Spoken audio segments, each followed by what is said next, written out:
Hello students, आप सभी कैसे हैं? Today's chapter is the rise of nationalism in Europe, class 10 history part 5। और आज का जो टॉपिक होगा वो होगा द रिवोल्यूशनरीज, यानी कि क्रांतिकारी। और इसके अंदर हम बताएंगे कि समाज में क्रांतियां कैसे आती हैं, क्रांति लाने वाले लोग कौन हैं और किस प्रकार से क्रांतिकारी लोग प्रेजेंट सिस्टम है उसको उखाड़ फेंकते हैं और एक नया सिस्टम इंट्रोड्यूस करते हैं। So let's start. जिन बच्चों ने पार्ट 1, 2, 3, 4 नहीं देखा है वो जरूर देख लीजिएगा, और इस बात की गारंटी देते हैं हम आपको, जो हम पढ़ाने जा रहे हैं आपको जरूर समझ में आ जाएगा। आज का हमारा जो टॉपिक है वो है रिवोल्यूशनरीज। रिवोल्यूशनरीज कौन लोग होते हैं? ये वो लोग होते हैं they want bring sudden change in the society, अचानक परिवर्तन लाना चाहते हैं समाज में, इन्हीं को हम कहते हैं क्रांतिकारी। तो ये स्टार्टिंग करने से पहले हम आपको बताएंगे, जो पार्ट 4 में हमने बताया था वियना कांग्रेस। वियना कांग्रेस क्या होती है? इसके तहत एक समझौता होता है। कहाँ पर होता है? वियना में होता है। ऑस्ट्रिया की कैपिटल है, ऑस्ट्रिया की कैपिटल वियना है। वहाँ पर एक समझौता होता है, क्योंकि वाटरलू के युद्ध में नेपोलियन बोनापार्ट को हरा दिया जाता है। कौन कौन हराता है? ब्रिटेन, रशिया, पर्शिया और ऑस्ट्रिया, ये सारे मिलकर के नेपोलियन बोनापार्ट को हरा देते हैं। इसके बाद एक समझौता होता है। कहाँ पर? वियना में समझौता। उस समझौते के अनुसार क्या होता है, यानी कि उस समझौते के अनुसार होता है जो बोर्बो डायनेस्टी के व्यक्ति को फिर से फ्रांस का राजा बना दिया जाता है। इसका मतलब है monarchy was once again restored in France. France के अंदर फिर से मोनार्की इस्टेब्लिश कर दी गई है, यानी कि rule of king once again has been established in France. So अब उसके तहत क्या होता है, तो अब हम ये देखेंगे क्या फ्रांस के लोग जो 1789 में लोगों ने क्रांति ला करके एक सिस्टम को चेंज कर दिया था, उस सिस्टम के अंदर क्या क्या चेंज आते थे। सबसे पहले फ्रांस में क्या होते हैं? फर्स्ट सबसे पहले फ्रांस में होती है मोनार्की होती है, रूल ऑफ वन पर्सन होता है। उसके बाद क्या आता है, यानी कि कॉन्स्टिट्यूशनल मोनार्की, फिर रिपब्लिक, फिर डायरेक्टरी रूल आता है, फिर नेपोलियन बोनापार्ट उनका रूलर बनता है और फिर से मोनार्की स्टेब्लिश कर दी जाती है। क्या अब फ्रांस के लोग इसको सहन कर पाएंगे? क्या जो फिर से मोनार्की सिस्टम आ गया है, फ्रांस के लोग इसको सहन कर पाएंगे? नहीं कर पाएंगे। फिर से क्रांति होती है और फिर से ये लोग सिस्टम को चेंज करते हैं। देखते हैं कंजर्वेटिज्म 1815 में, यानी कि कंजर्वेटिव जो गवर्नमेंट स्टेब्लिश हो जाती है, यानी कि पुराना सिस्टम इंट्रोड्यूस हो जाता है। ये लोग वो हैं जो परंपरावादी है, जो पुरानी कस्टम्स हैं, पुराने ट्रेडिशंस में विश्वास करते हैं। और रूल किसका हो गया? मोनार्की का। अब इन्होंने क्या किया, इनका रूल कैसा है? ऑटोक्रेटिक, यानी कि इनके अगेंस्ट में कोई नहीं बोलेगा भाई, जिन्होंने बोला उसको पनिशमेंट मिलेगा। ठीक है ना? ये क्या है? ऑटोक्रेटिक रूल है, निरंकुशवादी जो सरकार है। No criticism, These conservatives will not tolerate any criticism, यानी कि इनकी कोई भी बुराई नहीं कर सकता है, और जिन्होंने बुराई की उनको पनिशमेंट डेफिनेटली मिलेगा। नेक्स्ट देखिएगा कर्ब एक्टिविटीज। इसका मतलब if any activity which is taking place against the government, these activities will be curved, यानी कि जो भी गतिविधि सरकार के अगेंस्ट में होगी उनको कुचल दिया जाएगा, यानी कि ये सिस्टम है। नेक्स्ट है सेंसरशिप। दे इंट्रोड्यूस सेंसरशिप, यानी to control books, newspaper, means stories, poems, if any idea is there related to freedom and liberty, if these things, यानी न्यूज़पेपर है या बुक्स है, इनके अंदर कोई भी लिबर्टी से संबंधित कोई आइडिया है या फ्रीडम से संबंधित कोई आइडिया है तो इनको पब्लिश होने नहीं दिया जाएगा। Means they control newspapers, they control books, they control stories, they control poems, like that. So they introduce censorship. तो कंजर्वेटिव जो सरकार है उसने ये सारी चीजें इंट्रोड्यूस कर दी है कि यानी कि इनके अगेंस्ट में किसी को बोलना नहीं है। तो क्या फ्रांस के लोग हैं, फ्रांस के क्रांतिकारी लोग हैं, ये सब कुछ सहन कर पाएंगे? नहीं कर पाएंगे। देखते हैं लिबरल नेशनलिस्ट। लिबरल के बारे में हमने पार्ट 3 में बताया था। लिबरल यानी कि पॉलिटिकल लिबरल का क्या मीनिंग होता है और इकोनॉमिक लिबरल का क्या मीनिंग होता है। जिन बच्चों ने नहीं देखा है वो जरूर देख लीजिएगा। सो ये जो उदारवादी राष्ट्रवादी लोग हैं, अब इन्होंने क्या काम किया? अंडरग्राउंड हो गए भाई, भूमिगत हो गए, यानी कि अब ओपनली कोई भी एक्टिविटी नहीं कर सकते, ओपनली सरकार के खिलाफ आंदोलन नहीं कर सकते हैं। तो इन्होंने क्या किया? इन्होंने अंडरग्राउंड भूमिगत होकर के इन्होंने क्रांति लाने की कोशिश की। अब देखो इन्होंने क्या किया, दे इस्टेब्लिश सीक्रेट सोसाइटीज। क्या किया? They have established secret societies. इसका मतलब ये है इन्होंने गुप्त संस्थाएं इस्टेब्लिश कर ली सरकार के अगेंस्ट में, ताकि क्रांति लाई जाए और ये जो सिस्टम लागू हुआ है, मोनार्की सिस्टम है, इसको हटा दिया जाए। सो सीक्रेट सोसाइटी, गुप्त संस्थाएं, इनका मेन टारगेट क्या था देखिएगा, टू ट्रेन रिवोल्यूशनरीज, यानी क्रांतिकारियों को ट्रेनिंग देना, कैसे क्रांति लेकर के आनी है। नेक्स्ट है to spread ideas of revolutionaries, यानी जो क्रांतिकारी विचारों को फैलाना। नेक्स्ट देखिए to oppose the government, to oppose जो प्रेजेंट सिस्टम है इसका ओपोज करना, इसका विरोध करना। नेक्स्ट देखेंगे to fight for liberty and freedom, यानी कि आजादी और मुक्ति के लिए संघर्ष करना। ये इनके मेन एम्स होते हैं, किनकी? सीक्रेट सोसाइटीज के, गुप्त संस्थाओं के इनके मेन एम्स होते हैं। नेक्स्ट देखिएगा जूसेपे मैजिनी, इनके बारे में जान लेना बहुत जरूरी है। ये इटालियन रिवोल्यूशनरी है, इटाली के क्रांतिकारी आदमी हैं, ठीक है ना। इनका इटाली के यूनिफिकेशन में, यूनिफिकेशन मतलब इटाली का एकीकरण में इनका बहुत बड़ा रोल होता है। यानी कि इटाली पर भी अलग अलग पार्ट में डिवाइडेड है इटाली, और उन पर भी अलग अलग जो पार्ट है, अलग अलग रूलर रूल कर रहे हैं। लेकिन इनका मानना था पूरे इटाली को क्या होना चाहिए? यूनाइटेड होना चाहिए, है ना। तो उसका इसमें बहुत बड़ा रोल है। देखिएगा जो मैजिनी है, इनका जन्म कहाँ होता है? जिनेवा में होता है 1807 में। जिनेवा कहाँ पर है? इटाली के अंदर है, तो वहां पर इनका जन्म होता है। और he became a member of Carbonari secret society. किसका मेंबर बनता है? कार्बोनेरी सीक्रेट सोसाइटी का मेंबर बनता है। ये कार्बोनेरी सीक्रेट सोसाइटी क्या थी? देखिए क्रांति कौन लेके आते हैं समाज में? क्रांति मजदूर लेके आते हैं। क्रांति समाज में जो किसान हैं वो लेके आते हैं। क्रांति कॉमन मैन लेके आता है। So don't under estimate the power of A common man. तो ये कार्बोनरी में कौन लोग थे भाई? ये कार्बोनरी में ज्यादातर वो लोग थे जो कोल माइंस में मजदूरी का काम करते थे, यानी जो लेबर का काम करते थे, जो कोल माइंस हैं, कोयले की खानों में लेबर का काम करने वाले थे, ज्यादातर वो इसके मेंबर थे। और देखिए मैजिनी ने एक लिगुरिया में एक बार क्रांति की थी, तो उसको क्या पनिशमेंट मिला? इनको देश से निकाला दे दिया गया। 1831 में इनको देश से बाहर निकाल दिया गया कुछ समय के लिए। इनको पनिशमेंट दिया, you are not fit for this country, you have to go into exile, यानी कि देश निकाला दे दिया गया। लेकिन देश निकाले का जो इनका टाइम पीरियड था कंप्लीट हो जाता है, फिर वापस आ जाते हैं। और इन्होंने क्या इस्टेब्लिश किया? Young Italy. इन्होंने 2 सीक्रेट सोसाइटीज इस्टेब्लिश की। एक का नाम है यंग इटाली। कहां पर इस्टेब्लिश की? मर्सेल्स में। मर्सेल्स कहां है? फ्रांस में। यहाँ पर एक सीक्रेट सोसाइटी इस्टेब्लिश की, गुप्त संस्था इस्टेब्लिश की। और दूसरी गुप्त संस्था जो इस्टेब्लिश की है उसका नाम है यंग यूरोप। ये कहां पर किया है? बर्न कहां पर है? स्विट्जरलैंड में। तो 2 इन्होंने सीक्रेट सोसाइटी इस्टेब्लिश की। कई बार इनको लेकर के आपके एग्जाम में क्वेश्चंस आते हैं। नेक्स्ट हम देखेंगे इनके जो मेंबर्स है, यंग यूरोप जो सीक्रेट सोसाइटी, इसके मेंबर कौन कौन से कंट्रीज से हैं? देखो पोलैंड के लोग भी इसके मेंबर है, फ्रांस के भी हैं, इटाली के भी हैं, जर्मन्स भी हैं। देखो डिफरेंट कंट्रीज से इस जो गुप्त संस्था है सीक्रेट सोसाइटी इसके मेंबर। नेक्स्ट देखते हैं मैजिनी का कहना था, क्या कहना था?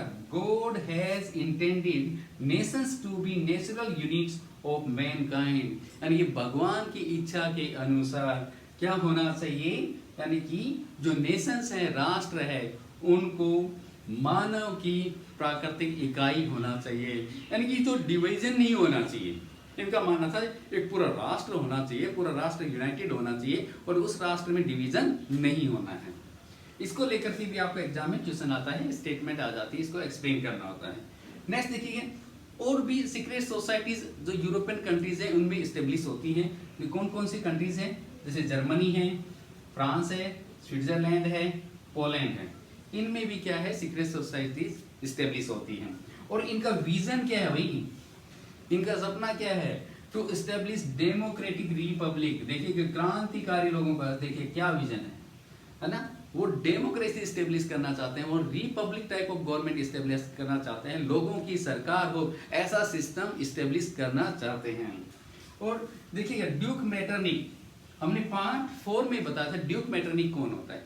ड्यूक मेटरनिक यानी कि ऑस्ट्रिया का चांसलर है, और जब वियना में कांग्रेस होती है तो वहां पर भी ये हेड होता है।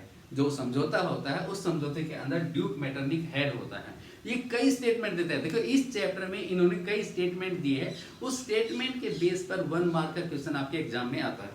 तो इन्होंने क्या किया, मैजिनी के बारे में क्या बोला, इन्होंने क्या बोला, बोला he is the most dangerous enemy of the social order, यानी कि ये सबसे बड़ा दुश्मन है, जो हमने जो सिस्टम इंट्रोड्यूस किया है मोनार्की वाला, उसका सबसे बड़ा दुश्मन है।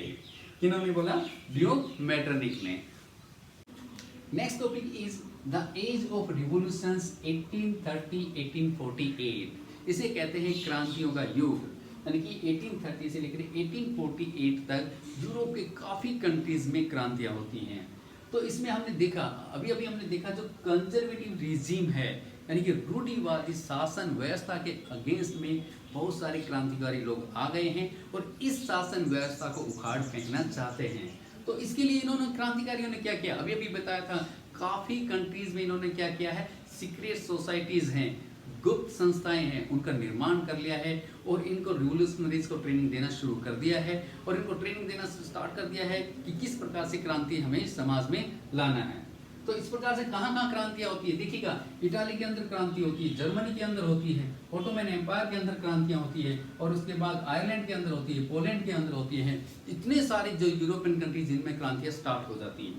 और इनको लीड करने वाले कौन लोग हैं, देखिएगा, लिबरल रिवोल्यूशनरीज, उदारवादी क्रांतिकारी है, इनको लीड करने वाले ये लोग हैं कौन, एजुकेटेड मिडिल क्लास के लोग हैं भाई, ये पढ़े लिखे लोग हैं, है ना, पढ़े लिखे लोग हैं। कौन है, स्कूल टीचर्स हैं, प्रोफेसर्स हैं, कमर्शियल मिडिल क्लास के लोग हैं, यानी कि वाणिज्य में जो मिडिल क्लास के लोग हैं, जो व्यापार में लगे हुए मिडिल क्लास के लोग हैं, वो हैं क्रांति को लीड करने वाले। देखिएगा, सबसे पहले जो क्रांति हुई थी फ्रांस में हुई थी 1789 में, फ्रांस के लोगों ने क्रांति की थी 1789 में। और इस समय जो क्रांतियों का युग है, यहाँ पर भी जो लीड करने वाला है वो फ्रांस है। ये फर्स्ट है फ्रांस, इन जुलाई 1830 में क्रांति होती है। यहाँ पर भी कौन लीड कर रहा है, यहाँ पर भी फ्रांस लीड कर रहा है। जैसे फ्रांस में क्रांति आती है जुलाई 1830 में, इसी प्रकार से यूरोप के दूसरे कंट्रीज में क्रांति शुरू हो जाती है। इसमें देखेंगे लिबरल रिवोल्यूशनरीज, यहाँ पर क्या किया जाता है, 1815 के बाद आपको बताया था, क्या बताया था कि फ्रांस में बोर्बो डायनेस्टी के व्यक्ति को राजा बना दिया जाता है। लेकिन लिबरल रिवोल्यूशनरीज ने क्या किया, इन क्रांतिकारियों ने क्या किया, उसको गद्दी से हटा दिया है, यानी कि जो ये सिस्टम है वहां पर हटा दिया गया है, यानी जो रूढ़िवादी शासन व्यवस्था को उखाड़ फेंका है इन्होंने। और क्या सिस्टम इंट्रोड्यूस कर दिया है, इन्होंने इंट्रोड्यूस कर दिया है कॉन्स्टिट्यूशनल मोनार्की, यानी कि जो राजा की पावर है उस पर लिमिट रहेगी, उस पर पाबंदियां रहेंगी। यानी कि यहाँ पर, यानी जो पुराना सिस्टम था, यानी कंजर्वेटिव रिजीम था, रूढ़िवादी शासन व्यवस्था, उसको उखाड़ फेंका है और यहाँ पर बना दिया है कॉन्स्टिट्यूशनल मोनार्की। और इसके हेड कौन बना दिए गए हैं, लुई फिलिप को यहाँ का हेड बना दिया गया है। और इसके बाद देखते हैं ड्यूक मेटरनिक, इसके बारे में मैंने पहले ही बोला था, इसने कई स्टेटमेंट दिए हैं और स्टेटमेंट के बेस पर एग्जाम में क्वेश्चंस आते रहते हैं, इसको ध्यान रखिएगा। यहाँ पर ड्यूक मेटरनिक क्या कहता है, अभी भी जो क्रांति है फ्रांस ने लीड की है जुलाई 1830 में, ड्यूक मेटरनिक क्या कहता है, कहता है कि when France sneezes the rest of Europe catches cold, इसका मतलब है फ्रांस जब छींकता है ना तो पूरे यूरोप को सर्दी जुकाम हो जाता है। तो इसका मतलब क्या है, यानी कि फ्रांस में कोई भी इंसिडेंट होता है, फ्रांस में कोई भी घटना होती है, कोई भी क्रांति आती है, उस घटना के तुरंत बाद पूरे यूरोपियन कंट्रीज में क्रांतियां आ जाती है। तो यहाँ पर भी वही सेम होता है। इसलिए ड्यूक मेटरनिक कहता है कि जैसे ही फ्रांस छींकता है तो पूरे यूरोप में, यानी कि जो यूरोप है उसमें क्या हो जाता है, सर्दी जुकाम हो जाता है। इसलिए जैसे यहाँ पर क्रांति स्टार्ट हुई तो जो दूसरे यूरोपियन कंट्रीज में वहां पर भी क्रांतियां स्टार्ट हो गई है। अब देखिए नेक्स्ट क्रांति कहाँ स्टार्ट होगी, ब्रसेल्स के लोगों ने विद्रोह करना शुरू कर दिया है। ब्रसेल्स किसका पार्ट था, ब्रसेल्स नीदरलैंड्स का पार्ट है, है ना। अब दिखा देते हैं एक बार, ये देखिएगा मैप पर आप लोग, यहाँ पर देखिएगा, ये है ब्रसेल्स, ये है नीदरलैंड्स। उस समय जो ब्रसेल्स है नीदरलैंड का ही पार्ट है। और एक मैप के अंदर ये और देख लीजिएगा, ग्रीस, ये है ग्रीस, इसके बारे में भी हम आपको बताने वाले हैं। तो उस समय क्या है, ब्रसेल्स जो किसका पार्ट था, नीदरलैंड का पार्ट था। ब्रसेल्स के लोगों ने विद्रोह कर दिया आज़ादी लेने के लिए। किससे आज़ादी लेने के लिए, नीदरलैंड से आज़ादी लेने के लिए, और नीदरलैंड से ये आज़ाद हो जाते हैं। इसके बाद एक ऐसा इंसिडेंट होता है, एक ऐसी घटना होती है जिस घटना ने यूरोप के शिक्षित अभिजात वर्ग में राष्ट्रीय भावनाओं का संचार किया। वो कौन सी घटना थी? वो थी ग्रीक वार ऑफ इंडिपेंडेंस, यानी कि यूनान का स्वतंत्रता संग्राम, जिसने वहां के लोगों में राष्ट्रीय भावनाओं का संचार किया। अब यहाँ पर देखिएगा, सबसे पहले समझने की कोशिश की जाए, जो ग्रीस, जो मैंने अभी अभी आपको मैप में दिखाया था, किसका पार्ट था? वो था ऑटोमन एम्पायर के अंडर में था। ऑटोमन एम्पायर एक मुस्लिम कंट्री है और ग्रीक में जो लोग हैं वो ज़्यादातर क्रिश्चियन हैं। अब ये लोग ऑटोमन एम्पायर से अलग होना चाहते हैं। तो यहाँ पर जो इन लोगों ने, जो ग्रीस के लोगों ने यानी कि स्वतंत्रता संग्राम स्टार्ट किया, वो कब किया? 1821 में स्टार्ट कर दिया। इन लोगों को, जो क्रांतिकारी लोग हैं, इन लोगों को सपोर्ट किससे मिला? जो एग्जाइल में लोग रहते थे, यानी जिन लोगों को देश निकाला दे दिया गया था, जिन लोगों को पनिशमेंट के तौर से देश से बाहर भेज, उन लोगों ने सपोर्ट किया। वेस्टर्न यूरोपियन कंट्रीज हैं, उन्होंने सपोर्ट किया। ये लोग क्यों सपोर्ट करते? वेस्टर्न यूरोपियन कंट्रीज क्यों सपोर्ट कर रहे थे? क्योंकि इनका मानना था कि जो ग्रीस है, यूनान है, अपनी सिविलाइजेशन के लिए जाना जाता है, अपनी सभ्यता के लिए जाना जाता है, एंशिएंट कल्चर के लिए जाना जाता है, और यहाँ के पोइट हैं, आर्टिस्ट हैं, क्या मानते हैं ग्रीस को?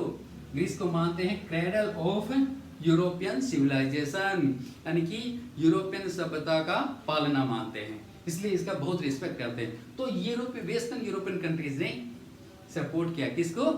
ग्रीक को सपोर्ट किया।